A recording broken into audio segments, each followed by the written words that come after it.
Bismillahirrahmanirrahim. Assalamualaikum warahmatullahi wabarakatuh. Alhamdulillahi ala ihsanih wa syukru lahu ala taufiqihi wa amtinanih wa asyhadu an la ilaha illallah wahdahu la syarika lahu ta'ziman li sya'nih wa asyhadu anna Muhammadan abduhu wa rasuluhu da'ila ridwanih. Allahumma shalli alaihi wa ala alihi wa ashabihi wa ikhwanih. Hadirin dan hadirat yang dirahmati oleh Allah Subhanahu wa taala, alhamdulillah puji dan syukur tiada bosan-bosannya kita panjatkan, seagung-agungnya, setinggi-tingginya kepada Rabb kita Allah Subhanahu wa taala yang masih memberikan kita kenikmatan yang tiada henti-hentinya, kenikmatan yang terus kita rasakan dari waktu ke waktu, dari hari ke hari, dan alhamdulillah pada sore hari ini kita masih diberi kesempatan untuk bisa mengagungkannya, mengingatnya, mempelajari agamanya, dan ini adalah nikmat yang luar biasa. Semoga kita bisa menjadi hamba-hamba yang bersyukur kepada Allah Subhanahu wa taala. Salawat dan salam tercurahkan selalu kepada junjungan kita Nabi Muhammad sallallahu alaihi wasallam dan juga kepada keluarganya serta seluruh sahabatnya tanpa terkecuali. Pada kesempatan yang bahagia ini pengajian ibu-ibu ya. Pengajian ibu-ibu, bapak cuma nebeng kan ya. Jadi intinya pengajian ibu-ibu ya. Kita ingin mengajak ibu-ibu untuk belajar ya. Saya mengajak diri saya sendiri dan juga para hadirat dan para hadirin untuk menjadi hamba-hamba Allah yang bersyukur ya. Karena bersyukur adalah ibadah yang mulia ya. Bahkan sebagian ulama mengatakan bahwasanya bersyukur itu adalah setengah daripada agama. Setengahnya bersyukur, setengahnya bersabar. Makanya Allah Subhanahu wa taala berfirman, inna fi dzalika laayatin likulli sabbarin syakur. Sungguhnya pada yang demikian itu ada tanda-tanda ya bagi orang-orang yang bersabar dan bersyukur ya.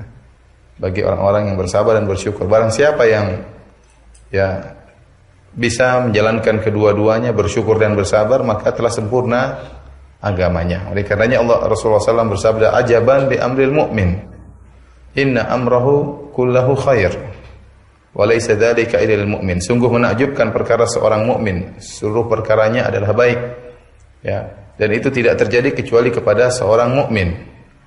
In u'tiya ya, kalau dia diberikan kenikmatan oleh Allah Subhanahu wa taala, syakara fa kana khairal lahu, maka dia bersyukur dan ini adalah baik baginya. Kalau dia diuji oleh Allah Subhanahu wa taala ya, terkena musibah, sabar, maka dia bersabar, fakana khairan lahu ya, maka dia pun bersabar, ini yang terbaik baginya.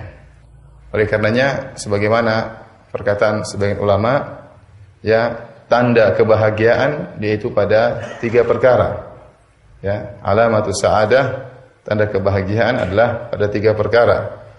Jika seorang idza u'tiya syakar wa idza btuliya sabar wa idza adnaba istighfar. Kalau dia diberi rezeki oleh Allah, diberi kenikmatan, dia bersyukur. Kalau dia diberi ujian, dia bersabar, dan kalau dia berdosa, dia segera beristighfar. Nah, seorang kalau senantiasa melakukan 3 perkara ini, ya, maka dia adalah hamba yang sangat berbahagia dan telah sempurna imannya, Nah, pada kesempatan kali ini kita ingin membahas setengah dari keimanan, yaitu malah masalah bersyukur kepada Allah Subhanahu wa taala. Ya. Karena seorang di antara sifat manusia adalah sering lalai untuk bersyukur. Selalu mengingat keburukan dan lupa dengan nikmat-nikmat Allah Subhanahu wa taala.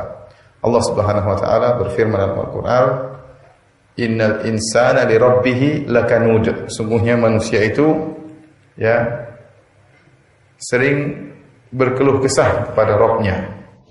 Kata sebagian sahabat, Ibnu Abbas radhiyallahu anhu berkata, yansan ni'am wa yadhkuru al-masa'ib. Dia sering lupa dengan kenikmatan-kenikmatan dan dia ingat adalah musibah-musibah. Ya, sehingga akhirnya dia tidak bersyukur kepada Allah. Isinya hanya berkeluh kesah. Dan ini terutama saya ingatkan kepada para ibu-ibu, ya, para wanita ya. Ada di antara mereka yang sering berkeluh kesah, yang jadi korban suaminya ya. Oleh karenanya sungguh bahagia tatkala kita hidup berumah tangga ternyata istri kita adalah seorang yang sangat pandai bersyukur, yang tidak suka berkeluh kesah, yang tidak banyak menuntut, ya. Karenanya pada kesempatan kali ini saya akan menyampaikan satu hadis yang kita semua sudah sama tahu tentang hadis tersebut, hadis yang masyhur. Tetapi kita mengulangi kembali, mengingatkan kembali tentang makna hadis tersebut agar kita bisa menjadi hamba yang bersyukur kepada Allah Subhanahu wa taala.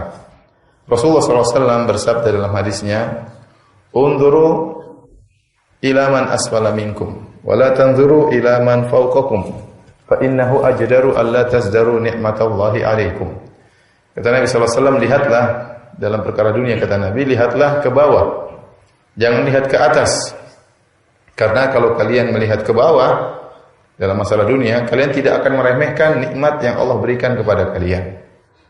Seorang ya dalam masalah dunia suruh melihat ke bawah oleh Nabi SAW. Jangan pernah lihat ke atas. Dengan melihat ke bawah, bahwasanya masih banyak orang yang lebih susah daripada kita. Betapapun susahnya kita, pasti ada orang yang lebih susah daripada kita. Dengan demikian kita akan menjadi orang yang pandai bersyukur atas nikmat yang Allah berikan kepada kita. Yang jadi masalah kalau kita lihat ke atas. Lihat ke atas, maka kita tidak akan pernah menjadi seorang yang bahagia. Tapi kita akan menjadi orang yang paling sengsara. Semakin kita lihat ke atas, semakin menjadi orang yang sangat sengsara. Karena kepuasan itu tidak ada habis-habisnya kalau kita lihat ke atas. Sebagaimana Nabi SAW bersabda, "Lau kana li ibni Adam wadiyani min dhahab labtagha thalithan, fama yamla'u jawfahu illa turab." Sungguhnya kalau anak Adam diberikan 2 lembah emas, ya, maka dia akan mencari lembah emas yang ketiga. Dia tidak akan pernah puas. Dia hanya bisa berhenti kalau mulutnya diisi dengan pasir. Kalau sudah mati baru berhenti, ya. Ya. Kata Allah, "Alhaakumut takatsur hatta zurtumul maqabir." Kalian telah terlalaikan karena berlomba-lomba saling banyak-banyakan. Perbanyak harta, perbanyak mobil, perbanyak apalagi? Macam-macam, bangga-banggaan. Ya. Kapan kalian berhenti? Hatta zurtumul maqabir, sampai kalian ziarah ke kuburan. Maksudnya sampai kalian masuk ke kuburan, ya. Disebutkan oleh para ulama, Allah menggunakan lafaz ziarah. Kenapa? Karena dikubur cuma sementara. Penghujungnya adalah apa? Akhirat. Tapi maksudnya seorang tidak akan berhenti kecuali sampai meninggal dunia. Karena kalau kita lihat ke atas, kita tidak akan pernah bahagia. Kita tidak akan pernah bahagia, ya. Terkadang saya dapati ada seorang supir, ya. Saya pernah ketemu dengan seorang supir. Supir tersebut, ya, selalu senyum. Saya tanya, "Pak, senyum-senyum terus?" "Oh ya Ustaz, kita ini bersyukur Ustaz. Pokoknya apa saja Allah berikan kita bersyukur. Kalau nggak bersyukur nggak bahagia." Ini supir berani ceramah Ustaz, ya. Iya, dia prinsipnya gitu. Pokoknya apa yang Allah berikan kita apa? Bersyukur, kita terima. Ya, bisa jadi seorang supir lebih bahagia daripada majikannya. Bisa jadi seorang supir lebih bahagia daripada majikannya. Majikannya kalau tidak bersyukur masih tamak, masih terus cita-citanya terus mencari harta, tidak ada puasnya, maka kapan dia bisa bahagia? Ya, kalau kita lihat ke atas terus kita paling menderita. Karena sebagian salaf ada yang mengatakan, ya, bergaulah dengan orang miskin, jangan bergaul dengan orang kaya, ya. Bergaul dengan orang kaya itu terkadang membawa penderitaan. Kenapa? Wah, lihat rumahnya lebih luas, lihat mobilnya lebih apa? Lebih bagus, ya. Lihat motornya lebih bagus, lihat HP-nya lebih bagus. Jadi apa? Menderita. Sehingga akhirnya kurang bersyukur, ya. Ya, timbul hasad lah, timbul dengki lah, ya. Ya. Lihat istrinya lebih cantik. Dan seterusnya. Tapi kalau antum mau bahagia, bergaul sama orang miskin. HP antum lebih bagus daripada dia. Motor antum lebih bagus daripada dia. Bukan berarti saya larang bergaul dengan orang kaya, enggak. Tapi kalau orang sudah bisa mengatur hatinya, ya, maka enggak jadi masalah dia bergaul dengan siapa saja. Terutama ibu-ibu. Ibu-ibu kalau sudah sering bergaul dengan orang kaya, terkadang pola hidupnya bisa berubah. Ya, karena di antara ibu-ibu sering sekali terjadi ejek-ejekan, dan mudah-mudahan ibu-ibu yang hadir tidak demikian, ya. Ibu-ibu Lombok saya rasa tidak demikian, ya.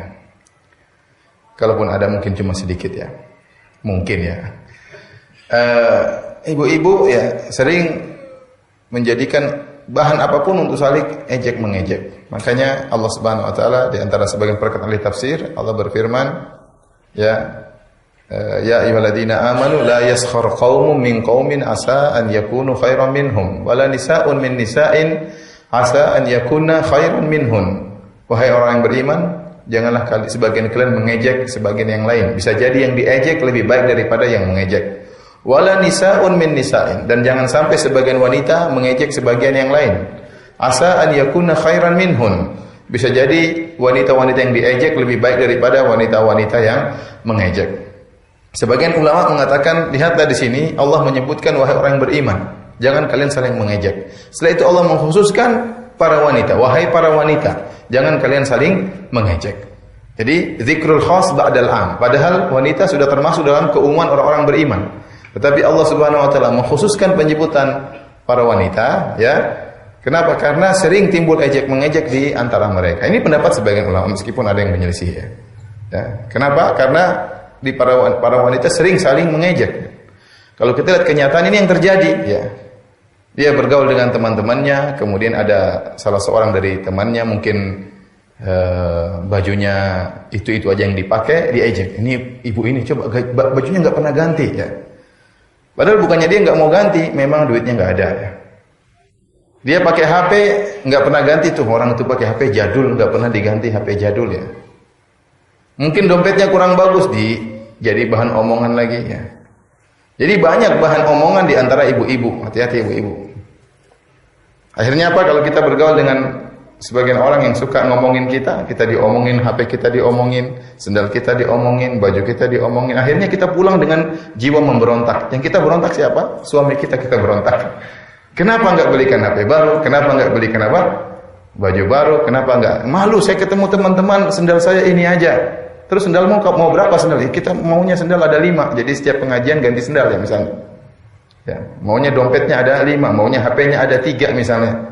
Yang menderita siapa? Suaminya. Sang wanita menderita, sang suami juga lebih menderita. Oleh karenanya kalau seorang lihat ke atas dia tidak akan pernah bahagia. Tapi kalau dilihat ke bawah, maka dia akan menjadi orang yang bahagia, menjadi diri yang penuh dengan qanaah. Seorang merenungkan, saya alhamdulillah sekarang dalam kenikmatan. Ya, taruhlah kita bicara tentang satu nikmat, tentang mobil saja misalnya. Ada orang mungkin enggak punya atau dia punya mobil ya. Kalau dia punya mobil, dilihat ke atas, dia pasti tidak bahagia. Si fulan punya mobil baru. Waduh, mobil saya ternyata kurang bagus. Ya, dia tidak pernah bahagia. Tapi kalau dilihat ke bawah, alhamdulillah saya punya mobil ya. Masih banyak orang yang tidak punya mobil ya. Meskipun mobilnya mungkin mobil tua, tapi alhamdulillah masih bisa dipakai. Dilihat ke bawah masih banyak orang enggak punya mobil. Ya. Ada orang yang enggak punya mobil, mungkin hanya punya motor. Kalau lihat ke atas sih tidak akan pernah bahagia. Tapi kalau lihat ke bawah, alhamdulillah saya sudah punya motor. Masih banyak orang yang masih naik sepeda. Ya. Yang punya sepeda juga bersyukur. Alhamdulillah saya punya apa? Sepeda. Masih banyak orang yang jalan kaki. Yang jalan kaki juga bersyukur. Alhamdulillah saya masih bisa jalan kaki. Banyak orang sudah tidak bisa jalan pakai kakinya. Ya. Dan seterusnya. Lihat ke bawah, maka dia akan menjadi orang yang pandai bersyukur. Makanya dalam hadis diriwayatkan Ibnu Majah, Rasulullah SAW pernah berkata kepada Abu Hurairah, "Wa kun qani'an takun asykaran nas." Jadilah engkau seorang yang qanaah, seorang qanaah yang menerima dengan rezeki yang Allah berikan, maka kau akan menjadi orang yang paling bersyukur. Jadi di antara hal yang buat kita menjadi orang yang pandai bersyukur harus memiliki sifat qanaah. Sehingga kita tidak merendahkan nikmat Allah Subhanahu wa taala. Sehingga apa yang Allah berikan kita syukuri, kita tahu bahwasanya semuanya adalah dari pembagian Allah Subhanahu wa taala. Allah yang lebih tahu tentang yang terbaik bagi kita.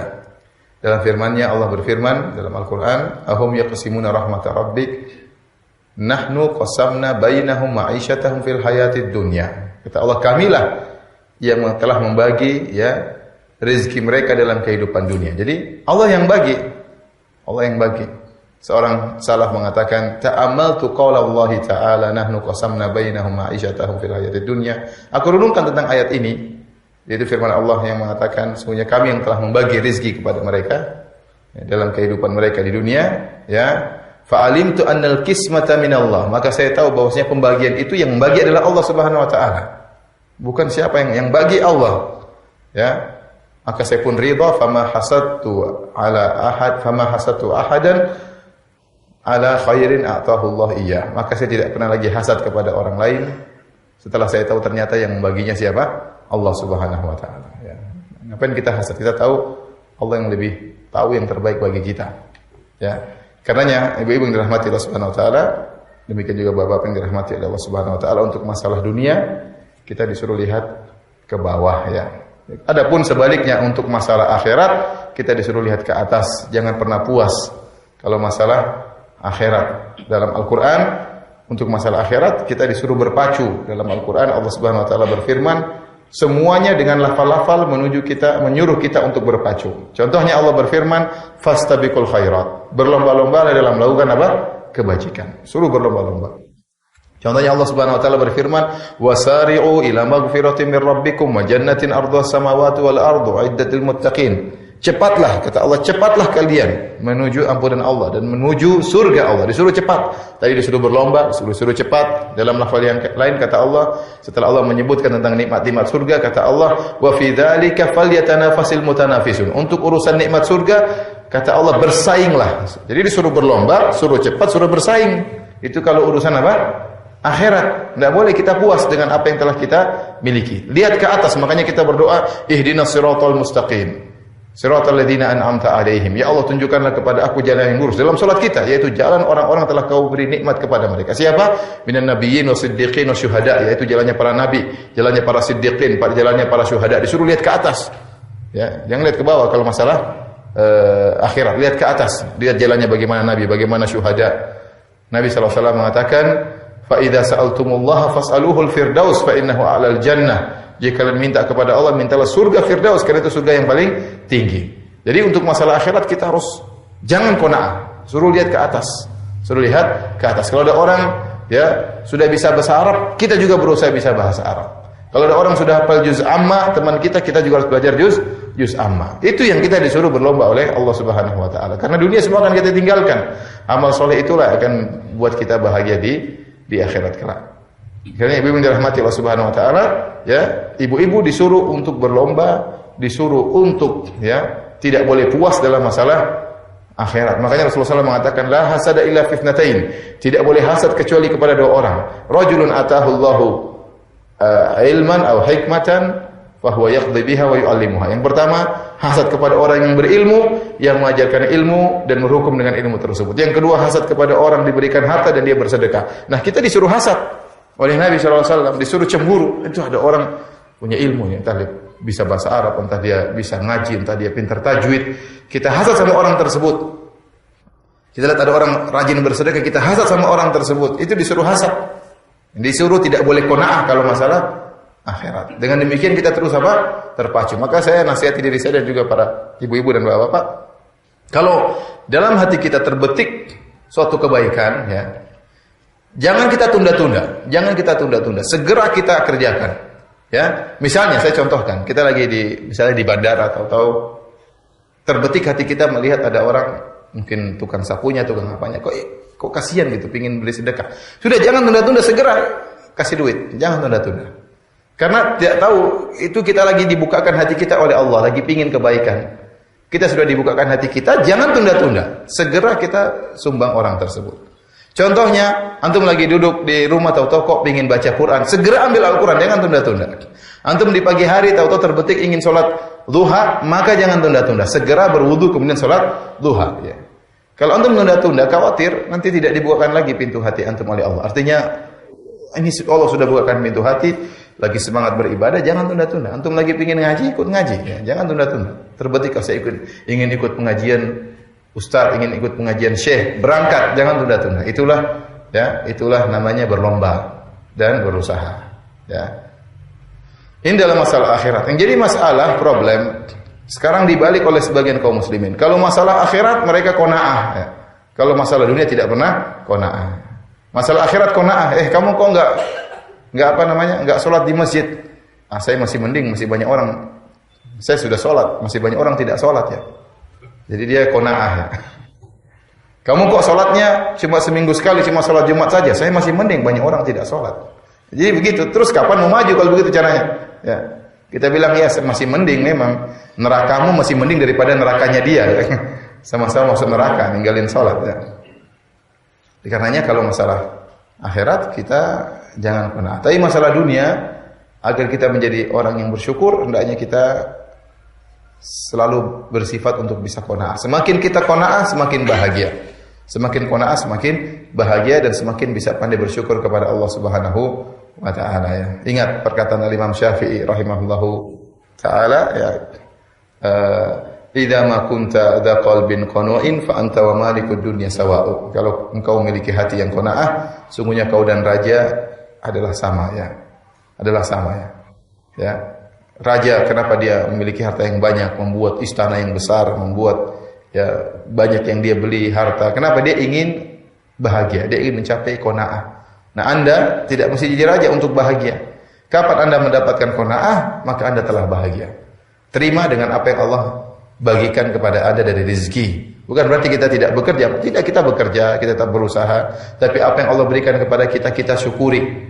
Tatkala kita menjadi yang bersyukur, maka kita telah beribadah kepada Allah dengan ibadah yang sangat agung. Oleh karena para hadirin, jangan disangka namanya ibadah cuma salat, berzikir, puasa. Termasuk di antara ibadah adalah bersyukur kepada Allah Subhanahu wa taala. Bahkan para ulama mengatakan bersyukur kepada nikmat-nikmat Allah adalah setengah daripada agama. Baik. Hadirin dan hadirat yang dirahmati oleh Allah Subhanahu wa taala, ya. Rasulullah SAW atau Allah Subhanahu wa taala senang kita bersyukur atas segala bentuk kenikmatan. Dan ini yang terkadang sulit untuk kita lakukan. Dalam satu hadis Rasulullah SAW mengatakan, "Innallaha la yarda an 'abdin," ya, sungguhnya Allah sungguh ridha kepada seorang hamba idza akala aklatan fayahmadahu 'alaiha. Jika dia makan suatu makanan kemudian dia memuji Allah atas makanan tersebut. Wa idza syariba syarbatan fayahmadahu 'alaiha. Kalau dia minum maka dia muji Allah atas nikmat minuman tersebut ya. Oleh karenanya kalau kita setelah makan ya apa doanya setelah kita minum? Alhamdulillahilladzi amani hadza ta'am wa razaqanihi min ghairi haulin minni wala quwwah. Kalau kita habis makan, habis minum kita berdoa, segala puji bagi Allah yang telah memberikan makanan ini kepadaku ya. Dan beri rezeki kepadaku tanpa ada daya dan upaya dariku. Ya. Kenikmatan itu makanan dan minuman itu nikmat. Nah, kalau kita muji Allah, Allah senang dengan kita. Ini isyarat bahwasanya kita hendaknya memuji Allah dalam segala bentuk kenikmatan. Dan inilah yang kata sebagian ulama adalah sifat dari Nabi Ibrahim alaihissalam. Nabi Ibrahim alaihissalam ya disifati oleh Allah Subhanahu wa taala syakiran li an'umih. Senantiasa bersyukur atas nikmat-nikmat yang Allah berikan kepadanya. Perhatikan di sini ya, dalam surat An-Nahl kata Allah syakiran li an'umi ijtabahu wa adahu ila siratal mustaqim. Di antara ciri-ciri Nabi Ibrahim senantiasa bersyukur dengan nikmat-nikmat yang Allah berikan kepada dia. An'umi dalam bahasa Arab adalah jamak taksir tapi dia jam'ul qillah, jam'ul qillah. Jamak taksir kalau kita belajar bahasa Arab ada dua model, ada namanya jam'ul kafrah dan namanya jam'ul qillah. Jam'ul qillah adalah jamak taksir dengan wazan tertentu, ada 4 wazan, di antaranya af'ul ya, untuk menunjukkan nikmat tersebut atau barang tersebut, benda tersebut antara 4 sampai 10. Antara 4 atau 3 sampai 10. 3 sampai 10 ya.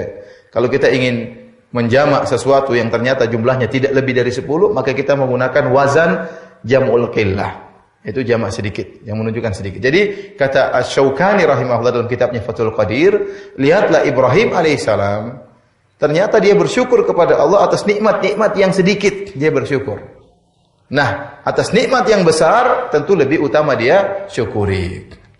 Nah, sebagian kita ya, kita terkadang hanya menghadirkan nikmat yang merasa syukur kepada Allah kalau kita diberikan nikmat yang besar.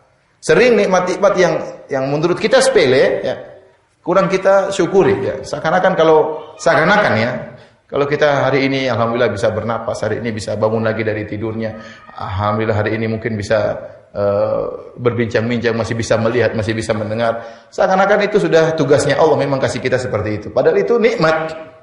Setiap napas yang bisa kita hembuskan itu nikmat. Setiap penglihatan yang bisa kita lihat itu nikmat, tapi sering kita lupakan. Makanya sebenarnya mengatakan, saya pernah dengar ceramah, kalau Anda ingin merasakan nikmat mata, sekali-sekali Anda bangun tidur tutup mata, coba tutup mata menuju ke toilet. Susah kan? Tutup mata antum bangun ke toilet susah. Mana odolnya, mana ininya, kan susah, enggak gampang. Mana samponya, mana sabunnya, enggak gampang. Itu nikmat yang sering kita lupakan ya. Nabi Ibrahim alaihissalam mensyukuri nikmat Allah secara detail.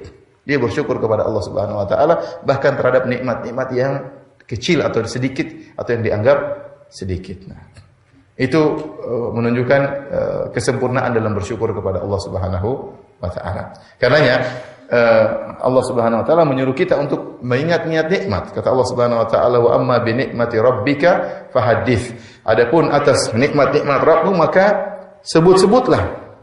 Alhamdulillah, kita sebutkan, kita sendiri kita ingat-ingat. Alhamdulillah ini saya begini, alhamdulillah ini begini, alhamdulillah saya dulu begini, sekarang begini, alhamdulillah. Sehingga dengan mengingat nikmat-nikmat tersebut, maka kita akan jadi mengingat tentang keagungan Allah Subhanahu wa taala, pandai untuk bersyukur kepada Allah Subhanahu wa taala. Ibu yang dirahmati Allah Subhanahu wa taala, Bapak yang dirahmati Allah Subhanahu wa taala. Jadi kita berbicara tentang syukur, dan syukur itu kata para ulama adalah dengan hati, dengan lisan dan dengan anggota badan. Dengan hati yaitu dengan mengakui nikmat tersebut dari Allah Subhanahu wa taala ya.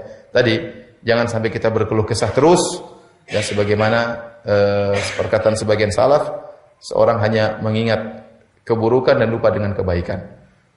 Tapi hendaknya kita ingat kebaikan juga. Meskipun dalam kondisi terkena musibah, kita ingat banyak nikmat yang Allah berikan kepada kita. Jadi bersyukur dengan mengakui nikmat tersebut dalam hati. Kemudian yang kedua kita ucapkan, kita puji Allah, alhamdulillah. Habis makan kita bilang apa? Alhamdulillah. Dapat kenikmatan kita bilang alhamdulillah, segala puji bagi Allah ya. Ya. Sering kita memuji Allah Subhanahu wa taala. Terus kalau antum selesai salat, itu nikmat antum berzikir, alhamdulillah, alhamdulillah, alhamdulillah. Kalau bisa waktu antum ucapkan tersebut masukkan dalam hati. Ya, jangan hanya sekedar rutinitas subhanallah, subhanallah, subhanallah, alhamdulillah, Allah akbar, Allah akbar, Allah akbar. Tapi benar-benar antum renungkan. Subhanallah itu artinya apa? Dan itu kenikmatan tersendiri. Kalau antum berzikir dengan merenungkan maknanya. Alhamdulillah, alhamdulillah, ya sudah punya istri. Alhamdulillah, sudah punya anak. Alhamdulillah, sudah punya apa? Rumah. Apalagi? Alhamdulillah masih bisa melihat. Alhamdulillah masih bisa mendengar. Alhamdulillah masih bisa baca Quran. Alhamdulillah masih ikut pengajian. Ya, alhamdulillah masih banyak melakukan kegiatan. Alhamdulillah banyak sekali nikmat yang kita rasakan. Ya. Kita hanya beralhamdulillah cuma 33 kali, padahal nikmat begitu banyak. Ya. Ya. Oleh karenanya seorang selain dalam hatinya, dia juga ungkapkan dengan lisannya. Dan pengungkapan tersebut benar-benar sambil dia renungkan kenikmatan tersebut. Waktu dia berzikir mengucapkan alhamdulillah, benar-benar dia renungkan nikmat tersebut. Ya. Yang ketiga yaitu dengan beribadah. Gunakan nikmat tersebut untuk beribadah kepada Allah Subhanahu wa taala.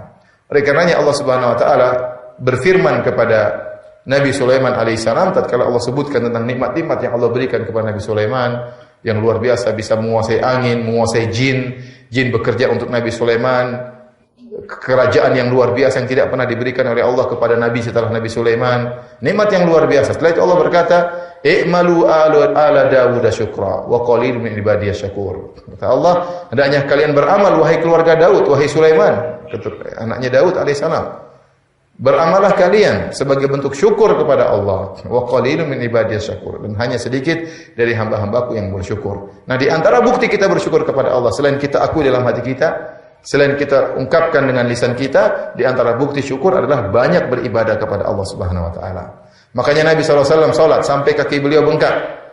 Sampai kaki beliau bengkak. Ditanya oleh Aisyah radhiyallahu anha, kata Nabi SAW, "Afala akunu abdan syakura?" Kenapa aku tidak menjadi hamba yang bersyukur? Rasulullah SAW aplikasikan, wujudkan rasa syukur dia dengan banyak beribadah kepada Allah Subhanahu wa taala ya. Ibaratnya kalau kita dikatakan berterima kasih kepada orang tua, buktinya apa? Kita berbakti sama orang tua.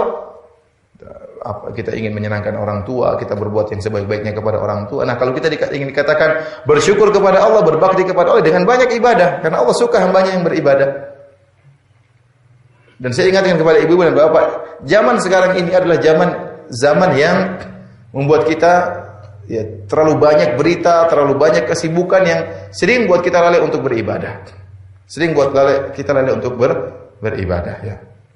Seorang muslim harus dia punya wirdul yaumi, punya wirid harian. Dia harus punya target harian ya. Zikir pagi petang jangan ditinggalkan. Kemudian ya, kalau salat 5 waktu insyaallah teman-teman semua salat. Zikir setelah salat juga alhamdulillah. Jangan sampai tinggalkan salat rawatib, qobliyah dan ba'diyah ya. Perkaranya sederhana, tapi ini rutinitas harian yang hendaknya kita kerjakan menunjukkan kita beribadah kepada Allah. Jangan pernah meninggalkan baca Quran. Baca Quran itu adalah benar-benar ya, kalau kita katakan apa, charger bagi iman kita. Charger bagi iman kita ya. Kalau kita ngaji terus nggak pernah baca Quran juga nggak benar ya. Seorang ada waktu untuk ikut pengajian, seorang ada waktu untuk belajar, seorang ada waktu untuk dirinya, untuk perbaiki hatinya dengan baca Al-Quran. Maka ibu-ibu, saya ingatkan ya, harus ada Quran yang dibaca tiap hari. Harus ada Quran yang dibaca. Kalau bisa 1 juz tiap hari, Masya Allah ya. Aduh Ustaz, waktu susah dapat bisa baca 1 juz. 1 juz kita baca berapa jam sih? Paling setengah jam sudah selesai. 1 juz, setengah jam itu tidak banyak. Sementara waktu kita yang kita gunakan misalnya untuk WhatsAppan, untuk lihat Facebook, untuk apa namanya ketawa ketiwi, untuk bicara sana bicara sini, ngerumpi sana ngerumpi sini, banyak. Ya, masa untuk baca Al-Quran waktu tidak ada. Maka ibu-ibu yang saya hormati, ya, saya menasihatkan diri saya dan juga ibu-ibu sekalian, jangan lupa setiap hari harus ada Quran yang dibaca. Bagaimana seorang muslim ya? Bagaimana seorang muslim bisa hatinya khusyuk, bisa hatinya terenyuh kalau dia tidak pernah baca Al-Quran. Hatinya jadi kaku dan jadi keras, tidak pernah baca Al-Quran. Aneh, ada orang ngaku salafi tapi tidak pernah baca Quran. Hari-hari lewat, Quran tidak ada yang dibaca. Ya. Terus bagaimana dia mau mencarjar imannya? Ya, jangankan antum, saya ini ustadz yang tiap hari saya baca buku agama. Ya, setiap hari saya baca buku agama. Kadang saya baca tafsir, kadang saya baca fikih, sirah Nabi. Itu pun saya masih merasa kurang, hati saya kurang tenteram kalau tidak baca Quran. Kalau tidak baca Al-Quran. Ya. Dan bagaimana antum yang bukan ustadz, yang tiap hari mungkin kegiatan duniawi, kemudian jualan, kemudian tawar-menawar sama orang, ya, kemudian terkadang macam-macam ya, lihat berita di sana sini, kemudian tidak baca Al-Quran. Ustadz saja butuh baca Al-Quran, apalagi selain ustadz. Maka ini diantara bentuk syukur kita kepada Allah Subhanahu Wa Taala dengan menggunakan waktu kita untuk beribadah. Ya ikhwan, tidak ada yang bisa menyelamatkan kita di akhirat seperti amal kita. Ya, seperti amal kita ya. Yang paling menyelamatkan kita adalah amal kita sendiri. Apa kata Nabi SAW kepada putrinya Fatimah? Ya Fatimatu bintu Muhammadin, salini min mali ma syi'ti la ugni anki min Allahi syai'a. Anki di nafsak. Kata Nabi SAW, wahai Fatimah, putrinya Rasulullah SAW, mintalah harta kepadaku, aku akan berikan, tapi saya tidak bisa menolong dirimu. Tolonglah dirimu sendiri. Ya, maka seorang ya beramal dengan sebanyak-banyaknya. Nanti kita disidang pada hari kiamat kelak oleh Allah Subhanahu Wa Taala, dan kita tahu masing-masing kita tahu betapa banyak maksiat yang dia lakukan. Kita butuh dengan apa istilahnya? Hakim pembela. Kalau kita disidang ada perlu apa? Hakim apa? Ada hakim penuntut, ada hakim apa? Pembela, pengacara membela kita. Di akhirat pun demikian, kita butuh pembela kita. Siapa yang membela kita? Al-Quran memberi syafaat. Puasa akan membela kita. Sedekah kita akan bela kita. Ya, mau tunggu suami kita bela kita, belum tentu dia bela kita. Dia mungkin juga ketakutan. Menunggu anak kita bela kita, yang paling bisa membela kita amal kita. Nanti baru yang lainnya. Ya. Al-Quran dan puasa datang membela orang yang baca Al-Quran. Sedekah di hari yang sangat terik, pada hari kiamat kelak, di bawah padang mahsyar, sedekah akan menjadi naungan bagi orang yang bersedekah waktu di dunia. Maka ikhwan dan akhwat, Bapak dan Ibu yang dirahmati Allah Subhanahu Wa Taala, di antara bukti yang paling utama kita bersyukur kepada Allah, kita gunakan nikmat yang Allah berikan kepada kita untuk beribadah kepada Allah. Kita punya rezeki, sisihkan untuk bersedekah, punya waktu, jangan lupa baca Al-Quran, ya, hidupkan pengajian-pengajian. Intinya kita berusaha untuk banyak beribadah kepada Allah Subhanahu Wa Taala. Demikianlah saja pada yang bisa sampaikan pada kesempatan sore hari ini, Ibu dan Bapak yang dirahmati Allah Subhanahu Wa Taala. Kalau ada yang bertanya, saya persilahkan. Wallahu taala alam.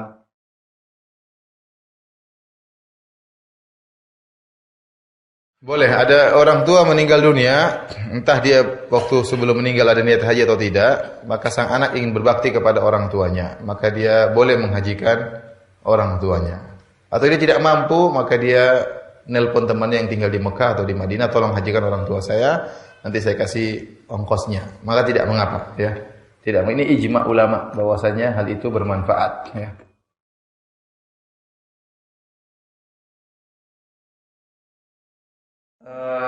Beliau bertanya tentang, saya dengar ada ayat-ayat yang lebih afdal daripada 1000 ayat. Tadi surat apa tadi? Surat Al-Hadid, kemudian As-Saff, Al-Hasyr, surat Al-Hasyr. Saya tidak tahu ada dalil yang menunjukkan hal itu. Mungkin ada tapi saya tidak tahu, Allah alam, ya. Saya tidak, baru pertama kali mendengar ada seperti itu di Lombok, ya. Baru pertama kali saya. Iya mungkin Ibnu Katsir menyebutkan, ya. Kalau ada Ibnu Katsir antum cek. Kalau dari Ibnu Katsir antum cek, ya, hadis-hadisnya sahih atau tidak. Ya. Kalau ternyata sahih, alhamdulillah. Ya. Kalau tidak sahih maka tidak kita amalkan. Tetapi benar bahwasanya secara umum Al-Qur'an semuanya mulia dan ada sebagian ayat lebih baik daripada ayat yang lainnya dan ada sebagian surat lebih afdal daripada surat yang lainnya. Contoh surat yang paling afdal di antaranya artinya surat Al-Fatihah, contohnya surat Al-Ikhlas. Kenapa dikatakan Al-Ikhlas? Karena dia dikhususkan untuk mengagungkan Allah Subhanahu wa taala. Kandungan dari Al-Ikhlas adalah tentang tauhid. Qul huwallahu ahad, Allahus samad, lam yalid wa lam yulad wa lam yakul lahu kufuwan ahad. Dari awal ayat sampai akhir ayat semuanya tentang pengesaan Allah. Dari sisi ini kandungannya dia lebih afdal daripada surat-surat yang lain. Contoh ayat juga bertingkat-tingkat. Ayat yang paling afdal adalah ayat apa? Al-Kursi. Karena isinya juga tentang tauhid. Tetapi secara detail bahwasanya ayat ini nilainya 1000 kali lipat dari ayat yang lain, ini butuh dalil, ya. Terus terang saya baru pertama kali dengar dari bapak di Lombok ini, ya. Makanya perlu dicek, ya, surat Ibnu Katsir. Kalau Ibnu Katsir tidak semua yang disebut oleh Ibnu Katsir itu sahih. Tidak semua. Ya, tapi bisa jadi sahih, tinggal dicek saja hadisnya bagaimana bunyinya, kita tinggal cek hadisnya sahih atau tidak. Ustaz, apa yang dimaksud dengan bersyukur kepada orang tua? Berbakti. Kata Allah, anishkurli wali walidayka ilayyal masir. Dan ini bersyukur kepada orang tua adalah ibadah yang sangat agung karena Allah menggandengkan antara syukur kepada Allah dengan syukur kepada orang tua. Anishkurli wali walidayka. Bersyukurlah kepadaku dan bersyukurlah kepada kedua orang tua. Ya, bersyukur artinya berbakti kepada orang tua, menyenangkan hati orang tua, ya, membuat mereka bahagia dengan melihat kita. Itu namanya berterima kasih atas kebaikan orang tua. Seorang sering menunda-nunda salat, apakah ini ada ancamannya? Kalau menunda salat sampai keluar waktu maka hukumnya haram. Maka hukumnya apa? Haram, ya. Dalam hadis disebutkan di antara salat yang paling afdal adalah salat pada waktunya, ya. Tapi kalau dia menunda salat tidak sampai pada waktu yang haram, maka tidak mengapa. Terutama misalnya para wanita, misalnya dia salat zuhur jam 2 siang enggak jadi masalah, ya. Dia salat isya misalnya jam 10 malam, enggak jadi masalah. Ya. Tapi khawatir jangan sampai ditunda akhirnya apa? Keluar waktu seperti orang-orang munafik. Ya, menunda salat asar ada waktunya. Salat asar ada waktunya sampai bayangan suatu benda 2 kali lipat. Kalau lebih daripada itu sampai sudah merah itu sudah sebenarnya waktu yang makruh. Hanya boleh dikerjakan kalau dalam kondisi darurat. Tapi kalau sengaja meninggalkan salat nanti menjelang terbenam matahari baru dia salat asar, maka ini salat orang munafik kata Nabi sallallahu alaihi wasallam. Tilka salatul munafik. Itulah salat orang munafik. Dia nunggu matahari mau tenggelam, nanti sudah mau tenggelam tiba-tiba dia rajin mendadak, langsung semangat kemudian salat cepat seperti gurab, seperti burung yang matuk-matuk saking cepatnya. Ya. Tapi kalau dia tunda waktunya, ya, misalnya tadi sholat duhur jam 2, setengah 3, nggak jadi masalah. Sholat asar dia tunda misalnya harusnya jam 4, dia tunda setengah 5, nggak jadi masalah. Karena itu belum waktu yang terlarang. Adapun laki-laki, maka hendaknya sholat di masjid. Menyebut-nyebut nikmat Allah lebih baik saat sendiri atau boleh saat berbincang dengan istri? Tidak jadi masalah. Ya. Kita sebut-sebut depan istri, biar istri ingat, ya. Kadang istri lupa, ya. Ya, alhamdulillah kita diberi kenikmatan, alhamdulillah Kamu sehat, saya sehat. Alhamdulillah. Saya gemuk, kamu juga gemuk. Masih banyak orang miskin, mau gemuk nggak bisa-bisa ya. Misalnya, ya. Alhamdulillah kita udah punya mobil, alhamdulillah. Ya. Karena saya bilang paling kunci dalam keluarga itu istri. Kalau istri sudah qanaah, suami itu gampang aja. Yang jadi masalah kalau istri tidak qanaah, maksa-maksa, Abi, beli mobil dong. Kita kan sudah punya mobil. Tetangga punya mobil 3, tambah dong mobilnya. Aduh, Abi belum punya uang, utang aja Bi, enggak apa-apa, kan gaji Abi. Akhirnya suami pada ngutang gara-gara siapa? Istrinya yang nyuruh utang. Ya. Dan seterusnya. Maka, enggak apa-apa kita sebut-sebut nikmat, tatkala kita sendirian kita ingat-ingat atau kita sebut depan istri kita agar istri kita juga qanaah sebagaimana kita ya. Jadi tidak jadi masalah. Yang tidak boleh kita sebutkan nikmat-nikmat kita ya di hadapan banyak orang yang dikhawatirkan orang-orang tersebut bisa hasad kepada kita. Jadi saya ingatkan, tidak semua nikmat kita siarkan, tidak semua nikmat kita siarkan. Kalau ada orang tanya kepada kita pun, gimana kerjaanmu? Kita jawab dengan secara jangan detail, kecuali kepada orang yang teman dekat kita, yang kita tahu dia sayang kepada kita, tidak istilahnya tidak hasad kepada kita. Tapi kalau orang gimana rumahmu ada berapa? Adalah alhamdulillah. Oh, rumah saya ada 4, satu di sana, satu di sana. Oh, dia jadi hasad nanti. Istrimu, istri saya juga 4. Makanya rumah saya 4. Oh, tambah hasad lagi. Kamu mukanya jelek gini, istrinya 4. Akhirnya apa? Hasad. Jangan. Enggak usah. Kita bicara secara global saja. Alhamdulillah. Kerjaan mudah, alhamdulillah. Ini mudah ya. Makanya saya ingatkan kepada teman-teman yang suka di media sosial, tidak semua kenikmatan kita sebarkan di Facebook. Ada sebagian orang ya makan makanan enak, dia foto, dia masukkan di Facebook. Bikin ngiler banyak orang. Ini enggak boleh. Orang banyak ngiler terus dia tidak kasih apa-apa ya. Nabi SAW saja menyuruh kalau kita masak, kemudian bau kuahnya sudah sampai kena tetangga, maka kita suruh kasih masakan tersebut. Kenapa? Mereka sudah kepingin. Ya. Sampai sebenarnya mengatakan kalau kita beli sesuatu, pulang ke rumah, kebetulan tetangga kita lihat kita bawa barang, kita harus kasih supaya dia tentram hatinya. Ya, kita pulang bawa kue atau bawa durian, dia sering lihat, sudah terlanjur lihat, kita kasih. Kalau dia nggak lihat nggak apa-apa ya. Kalau sudah terlanjur lihat, sudah terlanjur cium, kita kasih. Ya.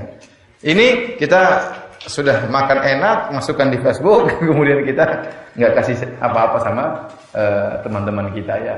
Jadi tidak semua nikmat kita siarkan ya, tidak semua nikmat kita siarkan. Afwan Ustaz, tolong tips untuk kita bisa khusyuk dalam ibadah, terutama dalam sholat. Salat saja ada yang dipikirkan. Itu biasa karena memang ada setan khusus untuk menggoda kita dalam sholat ya. Selalu menggoda kita untuk kita uzkur kada, ingat ini, ingat itu. Jadi memang berarti Anda sedang digoda setan ya. Kalau kita mikir sesuatu berarti kita sedang digoda setan. Berarti kita punya sholat sebenarnya masih ingin dirusak oleh setan. Dalam hadis disebutkan, Rasulullah SAW menyebutkan, kalau dikumandangkan azan maka setan akan lari. Walahu durat, dan dia terkentut-kentut ya. Kenapa dia tidak mau dengar azan?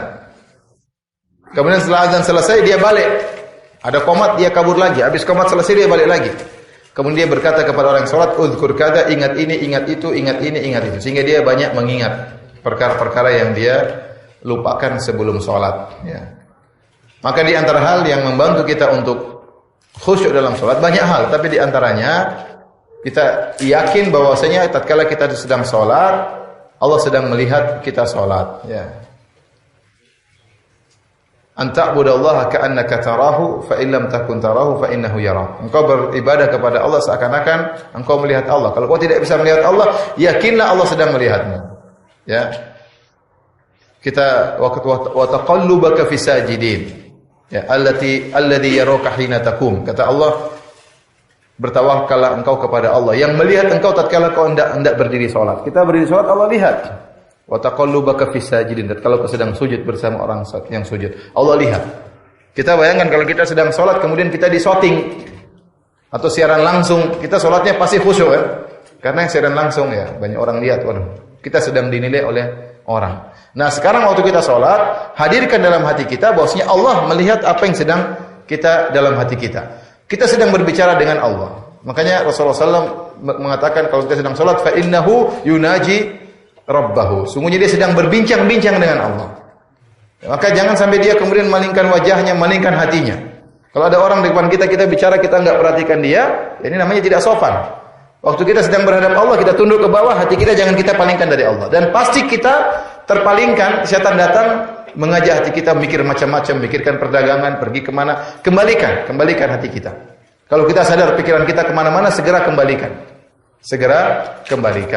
Agar kita kembali khusyuk. Jadi di antara hal yang sangat mudahkan kita untuk khusyuk, yakin Allah sedang menilai. Ya akhir kita solat 5 waktu, rugi 5 waktu tersebut berjalan tanpa ada maknanya. Ulama mengatakan bahwasanya kita hanya mendapatkan pahala dari solat sesuai dengan kadar yang kita pikirkan dalam solat tersebut. Artinya selama kita pikir akhirat dalam solat tersebut, itulah kadar pahala kita. Kalau dalam solat kita pikir dunia, berkurang pahalanya. Sejauh mana pikiran kita tentang akhirat dalam solat kita, sejauh itulah pahala yang kita dapatkan. Karena sebagian orang waktu sholat, apalagi jadi makmum, dia tidak, terkadang pikirannya kemana-mana. Tahu-tahu dia sudah tasyahud atau assalamualaikum, cepat sekali sholat. Karena pikirannya kemana-mana, tahu-tahu sudah apa? Tasyahud. Jangan seperti itu. Maka kita sedang sholat, rugi kalau kita enggak rugi. 5 waktu tetap aja, 5 menit tetap aja lewat, 3 menit tetap akan lewat. Nah, 3 menit ini berpahala atau tidak, caranya dengan kita harus merenungkan akhirat tatkala sedang sholat. Jadi di antaranya kita hadirkan dalam diri kita bahwasanya Allah sedang melihat kita sholat. Allah sedang menilai. Pak Ustadz, samakah pahalanya kita berbakti kepada 2 orang tua dengan mertua? Sama pahalanya kita berbakti kepada kedua orang tua dengan mertua? Jawabannya tidak sama. Mertua itu bukan orang tua kandung kita. Orang tua yang Allah suruh kita bersyukur kepadanya adalah orang tua yang adalah orang tua kandung. Ibu yang pernah mengandung kita dengan susah payahnya. Ya, 9 bulan kita merepotkannya. Nah, kita bisa tahu bagaimana susahnya ibu. Dulu saya tidak bisa bayangkan bagaimana susahnya ibu saya. Bagaimana susahnya bapak saya. Setelah saya jadi bapak, baru saya tahu ternyata jadi bapak itu enggak gampang ya. Ternyata jadi ibu itu tidak gampang. Lihat istri kita bagaimana. Waktu lagi mengandung sudah setengah mati, muntah-muntah, sudah sakit kepala, sakit perut, makan enggak bisa sembarangan, makan enggak enak, setengah mati. Sampai sebagian ibu harus diopname. Ya, karena saking muntah-muntahnya, dia tidak boleh makan sembarangan. Terkadang dia makan yang dia tidak sukai demi janin dalam perutnya. Gitulah kira-kira dulu kita ngerjain ibu kita ya. Ibu kita setengah mati. Kemudian perut besar ya. Antum bayangkan kalau antum jalan tiap hari dipasang 3 kilo di perut antum, enak enggak? Enggak enak. 9 bulan antum jalan seperti itu enggak enak. Dulu kita ngerepotin orang tua kita. Kemudian setelah kita keluar dari perutnya, belum selesai permasalahan. Masih berlanjut penyiksaan kita terhadap ibu kita. Setengah mati dia, ngerawat kita ya. Nangis-nangis enggak berhenti-berhenti ya. Kalau sakit maka lihat bagaimana kalau anak kita sakit. Mungkin kita enggak begitu meneteskan air mata, tapi istri kita benar-benar enggak bisa tidur, nangis terus melihat anak kita yang sakit. Nah, dulu orang tua kita seperti itu. Orang ayah kita ya bekerja sana sini di bawah terik matahari, diomelin sama bos ya dan macam-macamnya semua untuk kita. Nah, 2 orang tua itulah yang harus kita berbakti kepada mereka, bukan mertua. Kita berbakti, kita berbuat baik kepada mertua adalah istri kita. Jadi kita dukung istri kita untuk berbakti kepada kedua orang tuanya, itu kepada mertua kita. Yang berbakti kepada mertua ya istri kita, dia yang berbakti kepada orang tuanya. Adapun kita dengan mertua itu bukan kedua orang tua, tapi kita berusaha berbuat baik kepada kerabat. Di antara kerabat adalah kerabat dengan bil musaharah, kerabat dengan pernikahan. Mertua kita kerabat kita. Tapi bukan tidak sederajat dengan orang tua. Maka saya ingatkan tidak boleh, bahkan saya katakan tidak boleh. Tidak boleh seorang menyamakan orang tuanya dengan mertuanya, tidak boleh. Harus ada bedanya. Ya, tidak boleh disamakan. Mertua bisa diganti mertua. Iya atau tidak? Bisa juga ditambah mertua. Bisa ditambah? Bisa. Kalau orang tua tidak bisa. Orang tua tidak bisa diganti, tidak bisa ditambah. Jadi tidak boleh disamakan orang tua dengan mertua. Tapi kita sebagai suami mendukung istri kita. Kalau ingin berbakti kepada orang tuanya, kita dukung. Dan kita berharap kita juga dapat pahala berbakti karena mendukung istri kita berbakti kepada kedua orang tuanya. Bersama siapa istri nanti kelak di akhirat? Apakah dikumpulkan bersama suaminya atau tidak? Misal istri ditinggal suami lalu nikah bersama yang lain. Bersama siapakah istri itu nanti? Kasihan juga ini. Jadi dalam hadis disebutkan innal mar'ah li akhiri azwajiha. Kata Nabi SAW, wanita itu kepada suaminya yang terakhir. Hadis ini diriwayatkan oleh Ummu Darda, ya, waktu itu Ummu Darda, Abu Darda sudah meninggal dunia. Kemudian Ummu Darda dilamar oleh Muawiyah. Muawiyah itu orang hebat. Orang hebat, terkenal, nasabnya tinggi, Quraisy ya. Melamar Ummu Darda. Ya. Tapi Ummu Darda tidak mau. Kenapa? Dia sangat cinta kepada siapa? Abu Darda. Dia bilang, saya telah mendengar hadis riwayatkan dari suamiku Abu Darda, bahwasanya Nabi SAW mengatakan wanita itu bagi suaminya yang terakhir. Dan saya tidak mau cari pengganti selain siapa? Abu Darda. Kenapa? Kalau Ummu Darda menikah dengan Muawiyah, nanti di surga dia kumpul sama Muawiyah. Dia tidak mau, dia maunya sama siapa? Abu Darda. Ya, akhirnya dia tolak. Ya, padahal dilamar oleh Ummu Darda. Ya. Dalam riwayat yang lain, Ummu Darda nulis surat kepada Muawiyah, hendaknya kau berpuasa. Katanya. Hendaknya kau apa? Berpuasa. Ya. Tidak usah nikah sama saya, tapi apa? Puasa. Demikian juga dalam riwayat yang lain, Hudzaifah berkata kepada istrinya, ya. In arati an takuni zaujatan li fil jannah fala tatazawwaji ba'di atau kama qala.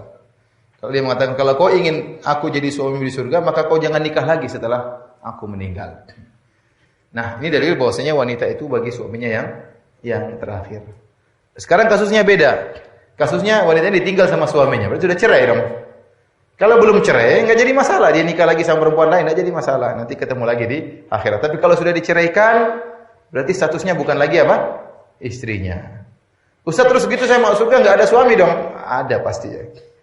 Dalam hadis disebutkan tidak ada seorang laki pun atau seorang wanita pun di surga yang azab, yang tidak ada pasangannya. Pasti ada pasangannya. Ya, disebutkan oleh para ulama, wanita-wanita yang tidak punya pasangan, entah diceraikan oleh suaminya tatkala di dunia, atau ternyata suaminya tidak masuk surga, suaminya kafir misalnya, maka di akhirat dia akan dinikahkan dengan pemuda-pemuda atau laki-laki yang ada di surga. Ya, tidak ada yang bujangan ya.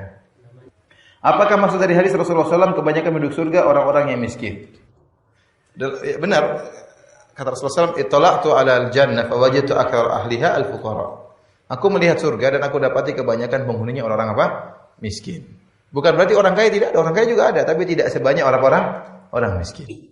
Kenapa? Karena kenyataannya kaya itu sangat mudah menjerumuskan orang, harta yang banyak menjerumuskan orang dalam kesombongan. Padahal kata Nabi SAW, la yadkhulul jannata man kana fi qalbihi mithqalu dzarratin min kibr. Tidak akan mau surga orang dalam hatinya ada kesombongan meskipun sebesar apa? Dzarrah. Ya. Oleh karenanya dalam hadis disebutkan pengikut para nabi kebanyakannya orang-orang apa? Miskin. Karena orang kaya yang punya kedudukan tinggi, yang punya nasab tinggi terkadang memiliki kesombongan. Kesombongan itu bisa jadi dengan harta, bisa jadi dengan jabatan, bisa jadi dengan nasab dan macam-macamnya. Jadi Rasulullah SAW menceritakan tentang kenyataan yang Nabi lihat. Di akhirat ternyata di surga kebanyakan penghuninya adalah orang apa? Miskin. Bukan berarti orang kaya tidak bisa masuk surga. Orang kaya juga banyak masuk surga. Abdurrahman bin Auf minal mubasysyirina bil jannah, termasuk 10 orang dikabarkan masuk surga. Abdurrahman bin Auf sangat kaya raya. Nabi Sulaiman alaihissalam sangat kaya raya ya. Nabi Daud alaihissalam sangat kaya raya ya, dan lain-lainnya. Tetapi kebanyakannya adalah orang-orang miskin karena mereka yang jauh dari kesombongan ya, dan mereka yang jauh dari keangkuhan, sehingga mereka lebih tunduk kepada syariat Allah dan mereka lebih merasa butuh kepada Allah Subhanahu wa taala. Ibnu Taimiyah mengatakan, semakin orang merasa butuh kepada Allah, semakin tinggi di sisi Allah Subhanahu wa taala. Ini kaidah. Semakin Anda merasa butuh kepada Allah, maka semakin tinggi di sisi Allah Subhanahu wa taala. Dan orang yang memiliki harta banyak sering lupa diri. Innal insana la yatagha ar-ra'ahu istaghna. Sungguhnya manusia itu akan melampaui batas tatkala dia merasa dirinya sudah kaya. Sudah kaya dia mulai kayaknya kurang butuh kepada Allah, kurang bersyukur kepada Allah, ya, mungkin merendahkan orang lain, menghina orang lain, ya. Maka jauhkan diri dari kesombongan, ya. Saya punya teman, orangnya kaya raya, rumahnya mewah, di Pondok Indah rumahnya 3, rumahnya berapa? 3. Ya. Ada rumahnya besar, satu buat pengajian tok, entah berapa puluh harganya buat pengajian saja. Ya, satu rumahnya yang besar juga aja. Tapi meskipun dia kaya raya tersebut, mobil juga macam-macam. Mobilnya ada Lexus saja ada kalau nggak salah 3. Kemudian Alphard ada berapa? Pokoknya kaya raya lah ya. Tapi dia punya mobil lama, mobil Kijang tahun 70-an kalau nggak salah. Mobil Kijang 80-an saya lupa. Mobil Kijang tua itu. Kijang, nah, dia sering pakai Kijang tersebut. Ya. Jadi supaya kadang orang kalau tidak merendahkan dirinya, akhirnya dia nanti terserang dengan kesombongan. Maka kita demikian ya, bagaimana kita lihat seperti Al Hasan atau Al Husain sengaja makan dengan apa? Dengan budak-budak ya. Kita demikian juga ya. Jangan terus stylenya tinggi terus ya. Sekali-sekali kita jalan ke tempat orang miskin, sekali-sekali kita tidur di rumah orang miskin, sekali-sekali kita naik mobil yang kurang enak atau tidak enak ya. Karena kalau kita stylenya tinggi terus, akhirnya kadang-kadang kesombongan itu tumbuh dengan sendirinya ya. Tumbuh dengan sendiri tanpa kita sadari ya. Antum saja terkadang sombong itu datang dengan tanpa kita undang, datang sendiri. Antum punya mobil, misalnya mobil Lexus atau mobil Alphard, harganya sekian, 1 miliar lebih. Antum jalan masuk kampung, kira-kira bagaimana perasaannya? Lain kan perasaannya? Lain, padahal itu pinjam mobilnya. Apalagi punya sendiri. Tapi kalau antum naik sepeda, antum nggak bisa sombong, antum tawadhu, terpaksa tawadhu ya, naik sepeda. Gimana mau sombong? Karena hati-hati. Ya, jadi kenapa orang kaya banyak tidak mau surga? Karena tadi ada kesombongan. Kesombongan yang masuk dalam hati mereka. Orang miskin ya lebih mudah untuk nurut. Ya. Tapi tidak semua orang miskin masuk surga. Yang paling indah itu apa? Nikma al-malu salih li rajul apa? Salih. Sebaik-baik harta yang baik adalah milik orang yang apa? Saleh. Yang paling indah itu kaya dan saleh, itu yang paling enak. Seperti siapa? Nabi Sulaiman. Kaya raya, istri banyak. Apa namanya, hebat ya. Kemudian apa, masuk surga ya. Tapi tidak semua orang, itu bukan keinginan kita tadi. Kata Allah, nahnu qasamna bainahum ma'isyatam fil hayatid dunya, kami yang bagi-bagikan rezeki. Allah tahu ini enggak pantas jadi orang kaya. Udahlah biar begini, motor butut aja. Karena kalau dikasih motor bagus sedikit sombong dia gaya. Enggak usah motor jelek aja lah. Berusaha cari motor bagus enggak dapat. Memang Allah sengaja tidak kasih dia motor apa? Motor baik ya. Mungkin Allah tahu antum ini modelnya cocoknya miskin. Allah yang lebih tahu. Maka jangan seudon. Ada orang yang cocok, kalau ini orang kaya. Ini kalau dikasih kaya, benar-benar dia gunakan hartanya untuk jalan Allah, untuk bersedekah, bikin pengajian, ya ini pantas kaya. Ya Allah, kenapa bukan saya aja yang bagian kaya? Kamu enggak pantas, Allah sudah tahu. Jangan merasa sok pantas ya.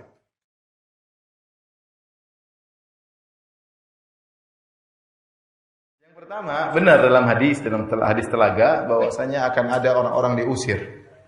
Ya, dalam riwayat kata Rasulullah, rijalan, beberapa lelaki diusir. Rasulullah SAW tahu mereka, Rasulullah SAW, umatku ya Rasulullah. Ya Allah, dalam riwayat yang lain kata Nabi, usaihibi, sahabat-sahabatku wahai Allah. Dan orang-orang tersebut dikenal oleh Nabi SAW. Kemudian kata Allah, innaka la tadri ma ahdatsu ba'dak. Mereka terusir karena kau tidak tahu apa yang mereka lakukan setelahmu. Innahum qad ghayyaru wa baddalu. Mereka telah merubah agamamu dan mereka telah mengganti agamamu. Oleh karenanya para ulama seperti Al-Qurtubi, demikian juga yang lainnya mengatakan yang dimaksud adalah para ahlul bid'ah besar seperti Khawarij, Syiah yang mereka merubah-rubah agama Nabi sallallahu alaihi wasallam ya. Jadi atau orang-orang yang murtad. Karena setelah Nabi sallallahu alaihi wasallam meninggal, ada orang-orang yang murtad seperti orang-orang Arab Badui yang tadi di zaman Nabi mereka bayar zakat, setelah Nabi meninggal mereka tidak mau bayar lagi apa? Zakat ya. Jadi itulah yang tertolak dari telaga Nabi sallallahu alaihi wasallam. Itu yang tertolak dari telaga Nabi sallallahu alaihi wasallam ya. Kemudian saya ingatkan juga di antara hadis tentang keutamaan orang miskin berkaitan dengan telaga, Rasulullah SAW sebutkan ya, awwalun nasi wurudan, orang yang pertama kali datang di telaga Nabi SAW, fuqara'ul muhajirin, itu orang-orang fakir dari kaum muhajirin. Rasulullah SAW asy'ath ru'usan ad-dunus thiyaban, yaitu rambutnya kurang diatur ya. Kemudian bajunya kotor, kata Nabi SAW, la yankihunal mutana'imat, mereka tidak menikahi wanita-wanita yang berada ya. Ya, kemudian wala yuftah lahum abwabus sudat, dan mereka tidak dibukakan pintu-pintu bagi mereka. Ibnu Taimiyah tatkala mengomentari hadis ini tentang orang yang pertama kali datang masuk atau minum di telaga Nabi adalah orang miskin dari kalangan muhajirin. Di antara sifat-sifat mereka, rambut mereka kurang teratur. Bukannya mereka tidak mengatur rambut mereka, tapi tidak ada waktu ya. Tidak ada waktu atau tidak punya suatu untuk mengatur rambut mereka. Baju mereka kotor, bukan mereka berarti orang yang kotor, tidak bersihan, tapi tidak punya baju yang banyak. Sehingga bajunya itu-itu aja, ya sulit untuk mencuci bajunya sehingga sering kotor. Kemudian tidak pernah menikah wanita-wanita yang berada. Kenapa ditolak terus? Ya? Ngelamar ditolak, ngelamar ditolak. Kan kita tahu kalau ditolak tuh rasanya sakit, atau tidak? Antum pernah ditolak? Alhamdulillah kalau saya tidak pernah ya. Tapi kalau orang ditolak, saya dengar ceritanya itu sangat menyedihkan. Ustaz saya lamar, ditolak Ustaz. Aduh. Kemarin Ustaz saya ngelamar sama seorang akhwat. Saya bertiga ngelamar akhwat tersebut. Kemudian setelah itu saya pulang, dia cerita, saya pulang. Tiba-tiba datang SMS dari kakak perempuannya tersebut. Bahwa adiknya setuju. Oh, saya bahagia sekali. Ternyata katanya adiknya setuju, tapi yang untuk yang baju putih bukan sama kamu. Ternyata waktu dia ngelamar, dia bawa laki-laki yang ganteng. Itu salah kamu, makanya kalau ngelamar jangan bawa laki-laki yang ganteng.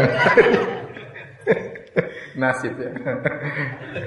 Ditolak sedih ya. Sampai ada orang ditolak sampai 20 kali, bayangkan. Berarti ada orang ditolak, kasihan. Kenapa? Orang ngapain nikah sama dia? Duitnya enggak ada, miskin.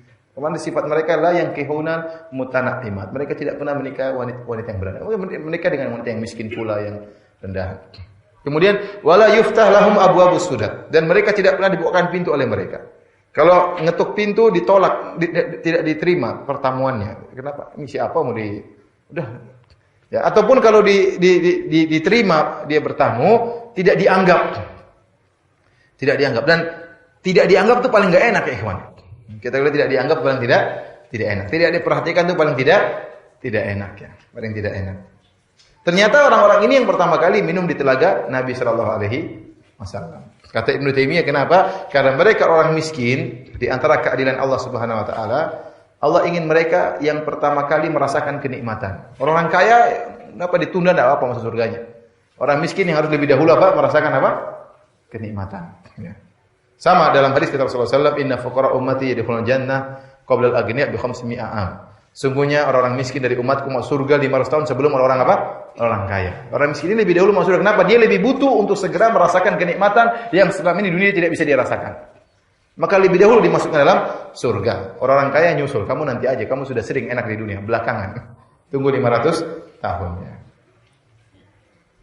Jadi benar ada orang ditolak dari telaga Nabi, itu orang-orang yang murtad atau orang yang merubah ajaran Nabi sallallahu alaihi wasallam. Adapun tadi wanita pezina, kalau dikatakan orang berzina maka anaknya akan berzina juga, tidak benar. Itu tidak benar. Apalagi dia sudah bertobat kepada Allah Subhanahu wa taala. Orang bertobat kepada Allah ya. Nanti ada orang musyrik maka dia musyrik juga anaknya, tidak ya. Banyak orang musyrik bertobat kepada Allah maka kemudian menjadi orang yang saleh, anaknya pun saleh. Ada orang berzina dia bertobat kepada Allah, anaknya juga ya akhirnya menjadi anak yang saleh ya.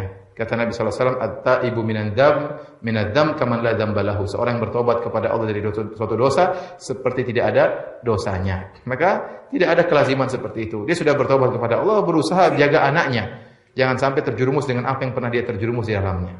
Dia jaga anaknya. Tidak ada mengatakan harus anaknya juga berzina. Itu tidak benar. Oleh karenanya sebagian orang mengatakan adanya hukum karma. Hukum karma itu apa? Kalau kita melakukan anak kita yang kena. Ini tidak dalam Islam. Ya, dalam Islam al-jaza' min jinsil amal. Balasan sesuai dengan perbuatan, berkaitan dengan diri kita, bukan anak kita, ya. Berkaitan dengan diri kita pribadi. Kita zalimi orang, kita akan dizalimi. Bukan akhirnya kita berzina nanti anak kita yang berzina juga. Tidak ada, itu namanya hukum karma, tidak dalam Islam. Dalam Islam adalah balasan sesuai dengan perbuatan, dan berkaitan dengan diri kita, bukan berkaitan dengan adik kita, dengan kakak kita, dengan ibu kita, tidak. Berkaitan dengan diri kita ya. Ustaz, orang yang jatuh dalam kategori kafir, apakah dari pelaku dosa besar dan bagaimana dengan taubatnya? Orang apapun kalau sudah kafir bertobat kepada Allah diterima oleh Allah Subhanahu wa taala. Innal ladzina amanu tsumma kafaru tsumma amanu tsumma zdadu kufra. Orang yang beriman kemudian kafir, kemudian beriman, kemudian kafir, kemudian bertambah kekufurannya. Ya, yang dilarang oleh Allah seorang yang mengakhiri hidupnya dengan kekufuran. Tapi kalau ada orang masuk Islam, kemudian murtad, kemudian masuk Islam lagi, taubat, maka diterima oleh Allah Subhanahu wa taala. Yang penting akhirnya dia bertobat kepada Allah. Betapapun besar dosanya, kalau dia bertobat pasti diterima oleh Allah Subhanahu wa taala. Demikian para hadirin hadirat yang dirahmati Allah Subhanahu wa taala, kajian kita pada kesempatan sore hari ini. Semoga Allah menjadikan kita sebagai hamba-hambanya yang pandai bersyukur kepada Allah Subhanahu wa taala. Kita tutup dengan kafaratul majelis. Subhanakallah bihamdik asyhadu alla ilaha illa anta astaghfiruka wa atubu ilaik. Assalamualaikum warahmatullahi wabarakatuh.